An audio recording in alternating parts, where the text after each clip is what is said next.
Hello students, তো আমি পার্থ পণ্ডিত আর তোমরা দেখছো তোমাদের প্রিয় চ্যানেল এডুকেশনাল সলিউশন। তো আজকে আমি তোমাদের জন্য আবারও চলে এসেছি এই যে বুলেট জিকে সিরিজ নিয়ে। তো এটা তোমাদের আগের দিনে হোমওয়ার্কের কোশ্চেন ছিল। তো এখানে বলেছিল যে ভারতের দীর্ঘতম রেলওয়ে স্টেশনের নাম কি। তো এটার সঠিক উত্তর হবে option number C, Hubballi station. তো যারা অপশন নাম্বার সি দিয়েছো তাদের সবার উত্তরই সঠিক হয়েছে। তো আজকের সেশনটি শুরু করছি। দেখো কোশ্চেন নাম্বার 1, কোন পঞ্চবার্ষিকী পরিকল্পনায় সবুজ বিপ্লব হয়, মানে গ্রিন রেভলিউশন হয়? এ প্রথম, বি দ্বিতীয়, সি তৃতীয়, না ডি চতুর্থ? তো কোন পঞ্চবার্ষিকী পরিকল্পনায় সবুজ বিপ্লব হয়েছিল? তো এটার সঠিক উত্তর হবে অপশন নাম্বার সি, মানে তৃতীয়। তৃতীয় পঞ্চবার্ষিকী পরিকল্পনার সময় এই সবুজ বিপ্লব হয়েছিল। আর এটি হয়েছিল হলো, মনে রাখবে, 1966-র কাছাকাছি। আর তৃতীয় পঞ্চবার্ষিকী পরিকল্পনা হয় কত সালে? এই যে 1961 থেকে 66, 1961 থেকে 66 সালের মধ্যে তৃতীয় পঞ্চবার্ষিকী পরিকল্পনা হয়। আর তার মধ্যেই মানে 1966 সালে এই সবুজ বিপ্লবটি হয়েছিল। আর মনে রাখবে যে সবুজ বিপ্লবের জনক কাকে বলা হয়? তো অল ওভার ওয়ার্ল্ডের ক্ষেত্রে বলা হয় নরম্যান বোরলগকে। আর ভারতীয় হিসাবে বলা হয় ডক্টর এম.এস. স্বামীনাথন। তো আবার বলছি, যে সবুজ বিপ্লবের জনক, যদি শুধু জনক বলে তাহলে হবে নরম্যান বোরলগ, আর ভারতীয় বললে হবে ডক্টর এম.এস. স্বামীনাথন। তো মনে রাখবে এটা। তো এটার সঠিক উত্তর হবে অপশন নাম্বার সি। তারপরে দেখো নেক্সট 2 নম্বর কোশ্চেন, তারিক ই মুবারক শাহী। তারিক ই মুবারক শাহী এই শীর্ষক গ্রন্থটি রচনা করেন কে? এ ইয়াহিয়া বিন সিরহিন্দি, বি বদাউনি, সি জিয়াউদ্দিন বারানি, না ডি নাসিরউদ্দিন কুবাচা? তো এখানে বলেছে যে তারিক ই মুবারক শাহী এই শীর্ষক বইটি, মানে গ্রন্থটি রচনা করেন কে? তো এটার সঠিক উত্তর হবে অপশন নাম্বার এ, ইয়াহিয়া বিন সিরহিন্দি। তো এটার উত্তর হবে অপশন নাম্বার এ। আর এই যে জিয়াউদ্দিন বারানি যে রয়েছে, তিনি কিন্তু তারিক ই ফিরোজ শাহী এটি রচনা করেন। মনে রাখবে, তারিক ই ফিরোজ শাহী এটি রচনা করেন জিয়াউদ্দিন বারানি। তো এটাও পরীক্ষা আসতে পারে, মনে রাখবে। তারপরে দেখো নেক্সট 3 নম্বর কোশ্চেন, বহুতা পরিকল্পনা গ্রহণ করা হয় কোন সালে? এ 1978 থেকে 80, বি 1976 থেকে 78, সি 1966 থেকে 69, না ডি 1990 থেকে 92? তো কোন সালে এই বহুতা পরিকল্পনা গ্রহণ করা হয়েছিল? তো মনে রাখবে, এটার সঠিক উত্তর হবে অপশন নাম্বার এ, 1978 থেকে 80। 1978 সাল থেকে 80 সালের মধ্যে এটি গ্রহণ করা হয়েছিল, বহুতা পরিকল্পনা। আর এটিকে জনতা পরিকল্পনাও আর হলো রোলিং প্ল্যান এটিও বলা হতো। মনে রাখবে, বহুতা পরিকল্পনা অথবা জনতা পরিকল্পনা অথবা এটিকে রোলিং প্ল্যান এটিও বলা হতো। তো এটার সঠিক উত্তর হবে অপশন নাম্বার এ। তারপরে দেখো নেক্সট 4 নম্বর কোশ্চেন, কয়েকটি বহুমুখী নদী পরিকল্পনা গ্রহণ করা হয় কোন পঞ্চবার্ষিকী পরিকল্পনায়? এ প্রথম, বি দ্বিতীয়, সি তৃতীয়, না ডি চতুর্থ? তো এখানে বলেছে যে কয়েকটি বহুমুখী নদী পরিকল্পনা গ্রহণ করা হয় কোন পঞ্চবার্ষিকী পরিকল্পনায়? তো এটার সঠিক উত্তর হবে অপশন নাম্বার এ, প্রথম। প্রথম পঞ্চবার্ষিকী পরিকল্পনায় এইগুলি গ্রহণ করা হয়েছিল।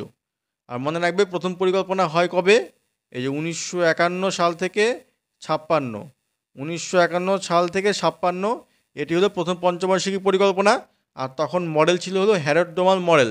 এই পরিকল্পনা অনুযায়ী গ্রহণ করা হয়েছিল। মনে রাখবে, হ্যারড ডোমার মডেল, এই অনুযায়ী প্রথম পরিকল্পনাটি হয়।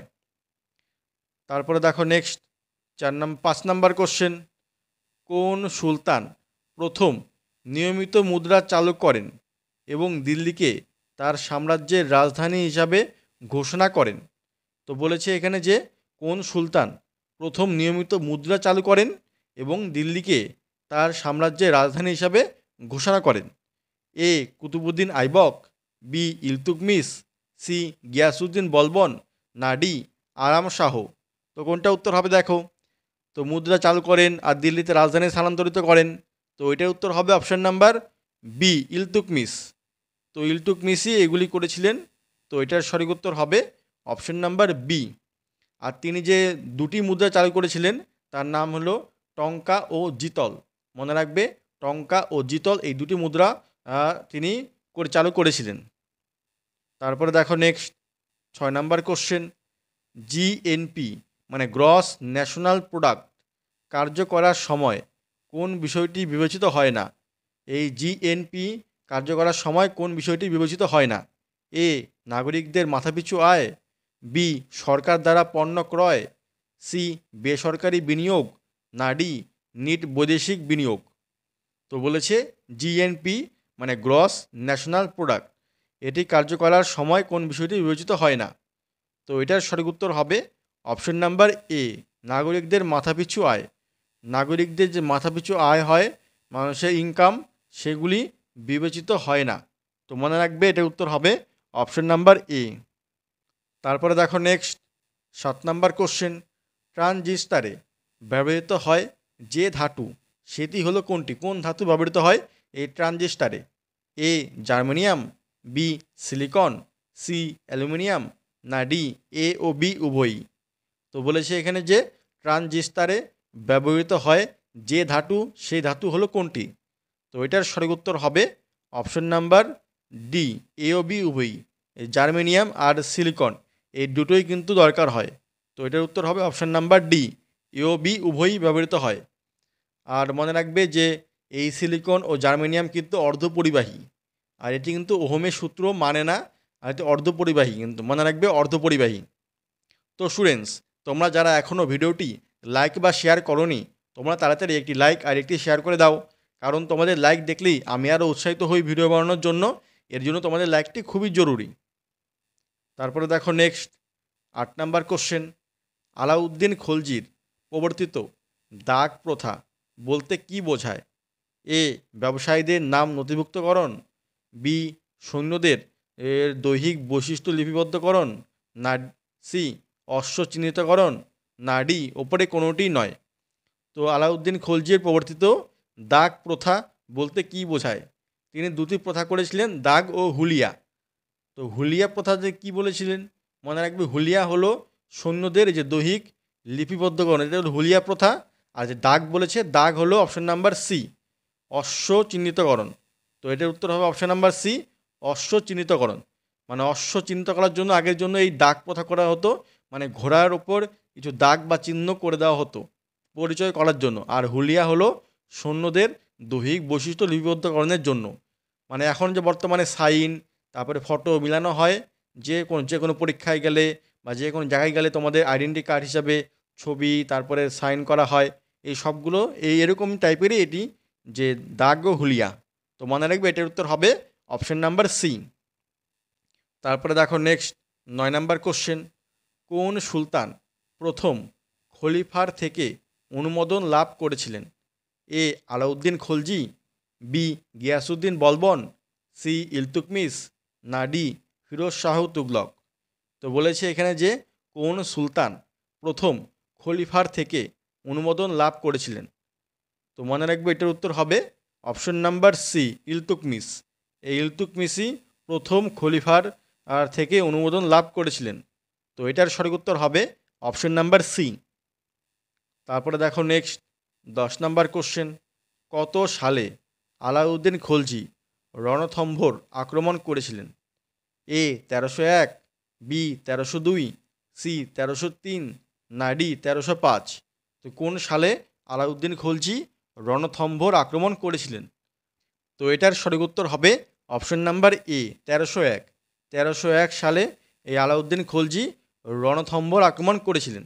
তো মনে রাখবে, এটার সঠিক উত্তর হবে অপশন নাম্বার এ।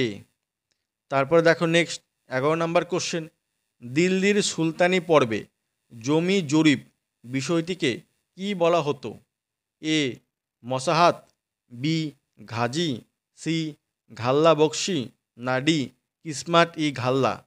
তো বলেছে যে দিল্লির সুলতানি পর্বে জমি জরিপ এই বিষয়টিকে কি বলা হতো?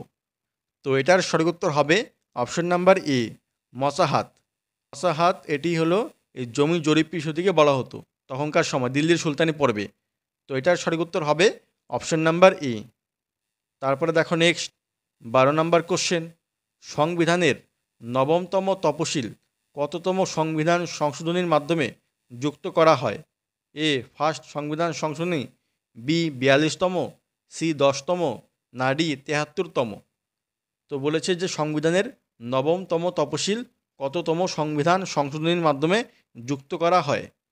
তো আমাদের বর্তমানে তফসিল রয়েছে হলো 12টি, কিন্তু প্রথমে যখন সংবিধান রচনা করা হয় তখন ছিল কিন্তু 8টি, আর এখন 4টা বেড়ে হয় 12টি। আর এই নবমতম তফসিলটাই যুক্ত হয় ফার্স্ট সংবিধান সংশোধনীর সময়। তো এটার উত্তর হবে অপশন নাম্বার এ, ফার্স্ট সংবিধান সংশোধনী, মানে প্রথমে সংবিধান সংশোধনীর দ্বারাই এই নবমতম যুক্ত করা হয়। প্রথমে ছিল 8টি, তারপরে নবমতম যুক্ত করা হয় প্রথমেই, আর এটি হয়েছিল হলো 1951 সালে। মনে রাখবে 1951 সালেই প্রথম সংবিধান সংশোধনী করা হয়। তো মনে রাখবে এটার উত্তর হবে অপশন নাম্বার এ। তারপরে দেখো নেক্সট 13 নাম্বার কোশ্চেন, দ্বিতীয় তরাইনের যুদ্ধে পৃথ্বীরাজ চৌহান কার নিকট পরাস্ত হন? এ কুতুবুদ্দিন আইবক, বি মামুদ গজনি, সি ইলদুজ, না ডি মোহাম্মদ ঘড়ি? তো এখানে বলেছে যে দ্বিতীয় তরাইনের যুদ্ধে পৃথ্বীরাজ চৌহান কার নিকট পরাস্ত হন। তো মনে রাখবে যে এই দ্বিতীয় তরাইনের যুদ্ধ হয় কবে? এই যে 1192 সালে, 1192 সালে হয় দ্বিতীয় তরাইনের যুদ্ধ। আর তখন অপশন নাম্বার ডি হবে উত্তর, মোহাম্মদ ঘড়ি। মোহাম্মদ ঘড়ির নিকট পৃথ্বীরাজ চৌহান পরাজিত হন। তো এটার সঠিক উত্তর হবে অপশন নাম্বার ডি। আর প্রথম তরাইনের যুদ্ধ হয়েছিল তার আগের সালেই, মানে 1191 সালে, তখন কিন্তু পৃথ্বীরাজ চৌহান জিতেছিলেন, হেরেছিলেন হলো মোহাম্মদ ঘড়ি। আর দ্বিতীয়বার উল্টো হয়ে গেছে, পৃথ্বীরাজ চৌহান মোহাম্মদ ঘড়ির নিকট পরাস্ত হয়ে গিয়েছিলেন। তো এটার উত্তর হবে অপশন নাম্বার ডি। তারপরে দেখো নেক্সট 14 নম্বর কোশ্চেন, একটি বর্জ্য পদার্থ যাতে পারদ আছে, কোনটিতে পারদ আছে? এ ভাঙা thermometer, B DDT, C television, না ডি কস্টিক সোডা? তো বলেছে যে একটি বর্জ্য পদার্থ যাতে পারদ আছে, তো কোনটিতে পারদ আছে? তো আমরা জানি যে থার্মোমিটারের মধ্যে পারদ থাকে, তো অপশন নাম্বার এই হবে উত্তর, যে ভাঙা থার্মোমিটার। তো সেখানেই পারদ পাওয়ার সম্ভাবনা রয়েছে ভাঙা থার্মোমিটারে। আর থার্মোমিটার দিয়ে আমরা কি করি? আমাদের উষ্ণতা পরিমাপ করি, দেহের উষ্ণতা পরিমাপ করা হয়। তো এটার সঠিক উত্তর হবে অপশন নাম্বার এ। তারপরে দেখো নেক্সট 15 নাম্বার কোশ্চেন, ভারতবর্ষের প্রথম উপরাষ্ট্রপতি কে ছিলেন? এ Sarvepalli Radhakrishnan, B doctor Rajendra Prasad, C Jagdeep Dhankhar, না ডি জওহরলাল নেহেরু? তো বলেছে যে আমাদের ভারতবর্ষের প্রথম উপরাষ্ট্রপতি কে ছিলেন? তো এটার সঠিক উত্তর হবে option number A, doctor Sarvepalli Radhakrishnan. তিনি ছিলেন ভারতের প্রথম উপরাষ্ট্রপতি। আর প্রথম রাষ্ট্রপতি বললে হবে ডক্টর রাজেন্দ্র প্রসাদ, আর বর্তমান যদি উপরাষ্ট্রপতি বলে তাহলে হবে জগদীপ ধনকর, আর আর যদি বলে প্রথম প্রধানমন্ত্রী তখন হবে জওহরলাল নেহেরু। তো সবগুলোই বলে দিলাম, পরীক্ষা আসলে বলতে পারবে। তারপরে দেখো নেক্সট 16 নম্বর কোশ্চেন, আর আজকে লাস্ট কোশ্চেন এটি, নিচের কোন প্রাণীটির দৃষ্টি মানুষের সমতুল্য? এ কাক, বি ঘোড়া, সি পেঁচা, না ডি উট পাখি? তো এটি আমি তোমাদের হোমওয়ার্ক দিলাম, তোমরা অবশ্যই কমেন্ট বক্সে কমেন্ট করে বলবে যে এটার উত্তর কী হবে। তো আগের 15টি কোশ্চেনের মধ্যে তোমাদের কতগুলি হলো তোমরা অবশ্যই কমেন্ট করে জানাবে। আর তোমাদের কোশ্চেনগুলি কেমন লেগেছে অবশ্যই জানাবে। আর ভালো লেগে থাকলে অবশ্যই একটি লাইক আর একটি শেয়ার করে দেবে। আর যারা চ্যানেলে নতুন রয়েছো তারা অবশ্যই চ্যানেলটি সাবস্ক্রাইব করে পাশে থাকা বেল বাটনটি অন করে দেবে এরকম আরও ক্লাসের জন্য। তো আজকের মতো এখানেই রাখছি, আবার দেখা হবে পরবর্তী ভিডিওতে। বাই।